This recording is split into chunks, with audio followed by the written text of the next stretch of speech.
অবশেষে প্রকাশ পেল বাংলাদেশ প্রিমিয়ার লিগের শেষ আসরে অংশ নেওয়া দলগুলোর দেনা পাওনার হিসাব। সম্প্রতি বাংলাদেশের ক্রিকেট বোর্ড বিসিবি জানিয়েছে কোন দল কত টাকা পাবে বা কোন দলকে উল্টো বিসিবিকে টাকা দিতে হবে সেই সংক্রান্ত চূড়ান্ত হিসাব।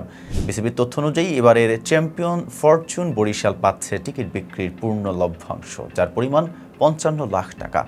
কোনো বকেয়া না থাকায় বরিশালের পাওনা পুরোপুরি বুঝিয়ে দেবে বিসিবি। রানার আপ চিটাগাং কিংসের পাওয়ার কথা ছিল প্রাইজ মানি ও টিকিট লভ্যাংশ মিলিয়ে ২,৫,০০,০০০ টাকা।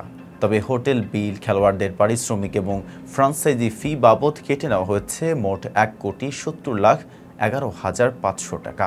ফলে দলটি পাচ্ছে ৩৪,৮৮,৫০০ টাকা। রংপুর রাইডার্সের পাওয়ার কথা ছিল ৯৫ লাখ টাকা, তবে ফ্রাঞ্চাইজি ফি বাবদ কেটে নেওয়া হয়েছে ৫০ লাখ টাকা। ফলে রংপুর পাচ্ছে ৪৫ লাখ টাকা।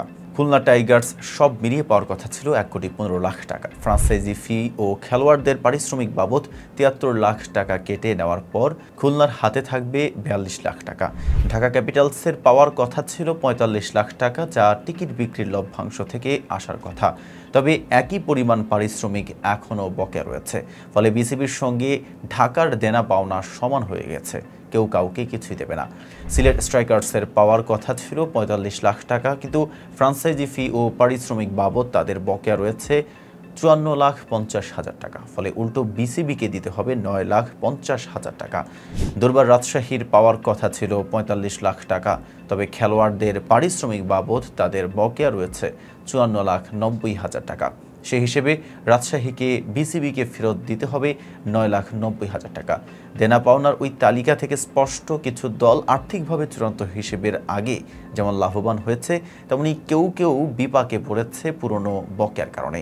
বিসিবি বলছে ভবিষ্যতে এসব হিসাব আরও বেশি নির্দিষ্ট ও সময় মতো নিষ্পত্তির দিকে নজর দেবে তারা।